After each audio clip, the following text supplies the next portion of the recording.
L'histoire d'une ville dépend parfois d'un petit nombre d'individus placés dans des circonstances singulières. Eux qui risquaient d'y figurer venaient de vivre un même moment de désolation, il y a quelques minutes à peine, au centre-ville, place Gambetta, devant l'effondrement de l'Église catholique. L'Apocalypse. Le penche de la cathédrale Saint-Jean, dégorgé de sièges, de bancs, de confessionnaux, de lutrins, de candélabres, de prie-dieu, d'harmonium, de stalles, et un misérable vide-grenier exhibant aux yeux des passants le témoignage aboli d'une foi millénaire. La pluie rendait ce mobilier luisant, lui qui n'avait affronté que les larmes des cierges, les aspersions des goupillons et les frottements jaculatoires des fidèles. À la vue de ce vomissement, des individus effarés s'arrêtaient et des questions qui n'osaient pas poser leur venaient aux lèvres, qui n'osaient pas ouvrir. VS, Lord Jim, Don Roger et Louise assistaient sidérés au crépuscule d'une religion. L'Église a commencé par ses assises mobilières, agonisé sur la place publique. Les entrailles de la géante à cloche dégoulinée au pied des escaliers sur une partie de la place Gambetta et devant la vitrine des pompes funèbres. Il fallait se rendre à l'évidence. On quittait le navire et on vendait les meubles. Qu'allait-on faire de la cathédrale? Une banque? Un dancing? Un McDo? Un bowling peut-être? Lord Jim tint à rassurer Don Roger, lequel voyait brutalement s'évanouir ses espérances au service de l'Église. Ne crains rien, dit l'évêché, peut sans doute se lancer dans un aggiornamento de grande envergure. De nouvelles sollicitations à la spiritualité molle et aux effets épicés rendaient l'ouaille infidèle, alors qu'il faut opérer des recrutements par tous les moyens et, poursuivait-il, tout semble indiquer qu'un de ceux-ci est traître pour être l'installation d'une terrasse sur le Paris. Les bistrots ne le font-ils pas? Et voilà. La réalité.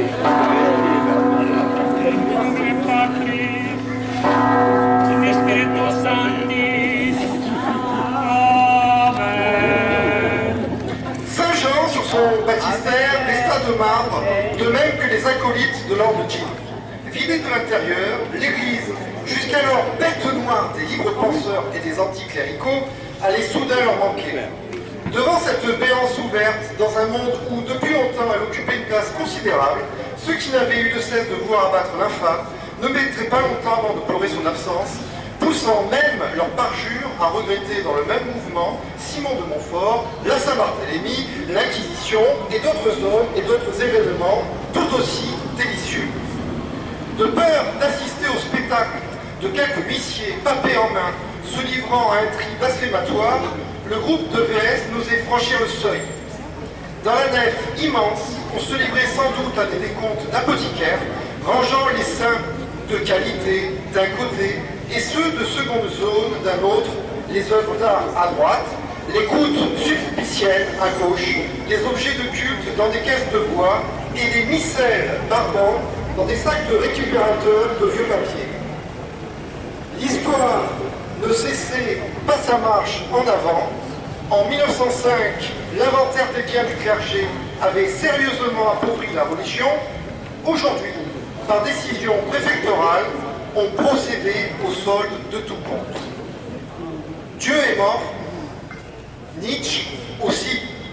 2000 ans d'histoire dispersés sous leurs yeux, les enfonçaient dans la profonde nuit d'un désastre spirituel. Nul ne s'en remettrait.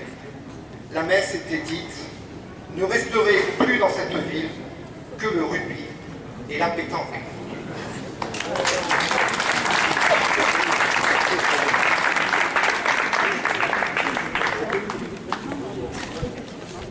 Génial.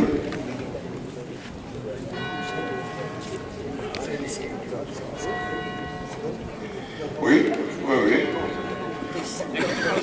Oh oui, j'entends, François dans la caméra. Non, non, non, c'est bon. Il y aura juste à la tourne des pages. On attendra. Ils étaient déjà à l'extrémité de la rue Saint-Jean, rue courte débouchant sur la place d'Armes que l'on nomme aujourd'hui place Gambetta. Quelques beaux immeubles de briques rouges la délimitent. Une fontaine la défigure, derrière moi, et un entrepreneur de pompes funèbres, à ma droite, à l'une de ses extrémités, prépare les âmes à la quiétude en vantant sur sa vitrine la convention obsèque.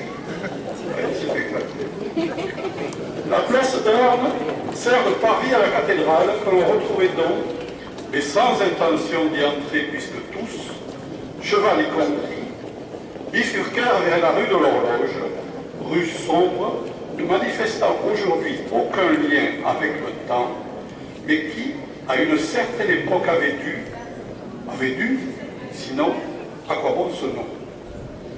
Le Campo Santo apparaissait par miracle. Comment un tel lieu peut prendre place au bout d'une telle rue? Magie d'une ville capable de ménager ses surprises. Le lieu saint, le saint lieu, le saint lieu saint, le saint lieu saint de saint. Bon, une explication sur l'origine du Campo Santo figure dans une borne métallique à prétention moderne, en matériaux composites et tagués, borne d'information auprès de laquelle nul n'a envie de s'informer. Indifférent, il continuait.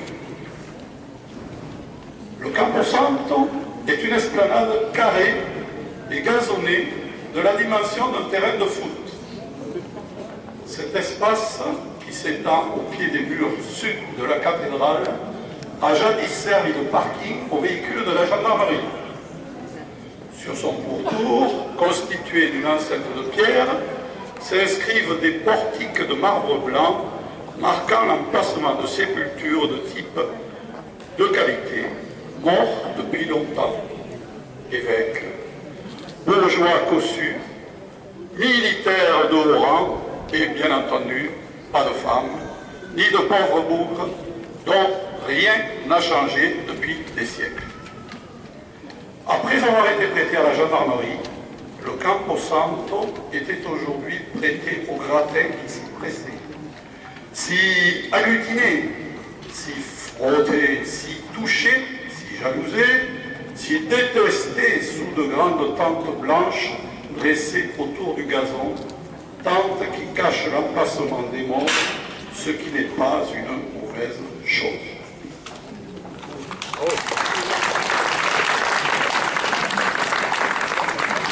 Bernard, ça va être un contrôle de trappe, parce qu'il y a eu un petit changement de lecteur et Bernard a eu l'amabilité d'accepter de lire le troisième passage destiné à la cathédrale.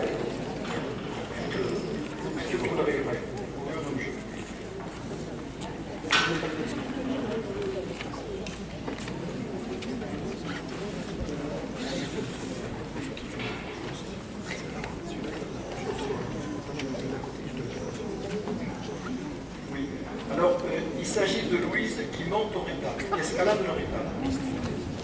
Louise, qui avait retiré sa main du pied de Saint-Paul, la reposa dessus.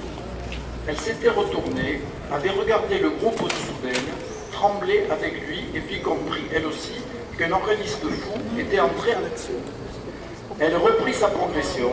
Pour sa seconde main, elle hésita entre le pied de Saint-Pierre et son genou. Opta finalement pour un livre, que celui-ci tient entre ses mains, fit un petit saut et se retrouva ainsi écartelé entre Pierre et Paul, et toutefois en position idéale pour entamer une rectation le long d'une des colonnes salomoniques placée entre ses cuisses. La colonne salomonique, pour simplifier, est une colonne torsadée à la manière d'un bâton de réglisse, tel qu'on en trouve noir et effroyable dans le cœur de Saint-Pierre de Rome.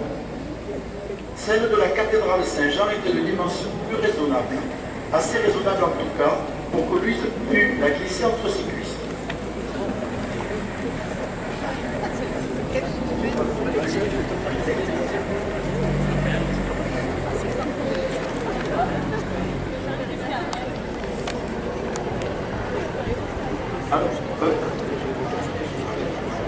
Alors, patatras. Le groupe s'était préparé à tout, à une altercation avec le clergé, à une intervention divine, à un dévissage, à un abandon, à la chute du rétable, à n'importe quoi, mais pas ce qui était en train de lui sauter au visage. Louise portait ce matin une petite jupette sport, flottante, légèrement glissée, bleue, avec quelques lignes blanches courtes, catastrophique pour l'exercice qu'elle venait d'entreprendre et pour le mental de ses camarades placés au bas du rétable. Le spectacle était insoutenable, totalement insoutenable. Du péché à l'état pur, dévoilé par la jupette. Un extrait de péché capable, dilué, de contaminer un univers entier. Et sous une voûte sacrée, on ne sait pas où le péché mène. Puisque on pense surtout le paradis, tel qu'il était avant que les hommes ne le perdent bêtement. Pas si bêtement que ça peut-être, puisque la faute originelle ne finit pas de faire des heureux. D'ailleurs, c'est assez embêtant, cette histoire de paradis perdu et de péché originel, car on ne sait jamais à quel moment il faut s'en réjouir et quand il convient de la déplorer. On n'ose pas trop en explorer tous les versants. On y reste devant, assez bébête, il faut le dire, et au bout d'un moment, on tente de lui donner un nom, bien entendu, on n'en trouve pas. Alors tout normalement, on l'appelle un mystère.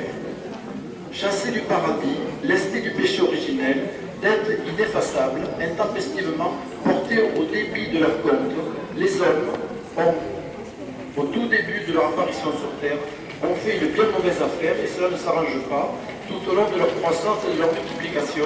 Alors il vaut mieux appeler tout ça un mystère, au sens que la religion veut lui donner, c'est-à-dire dans le sens de circuler qui n'a rien à voir.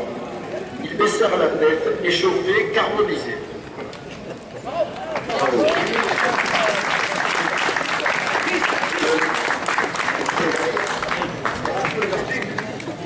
Donc la prochaine étape sera devant la mairie de Perpignan. On a adressé une lettre de demande d'autorisation la semaine dernière. Donc j'espère que les CRS ne chasseront pas, parce que nous les aimons, nous. Et nous ferons de nouveau 3 lectures. La dernière dégustation, pour ceux qui ont la bouche un peu sèche, c'est la bière chez Torcatis. Donc à la main des musiciens. Ah oui, on la préfecture aussi.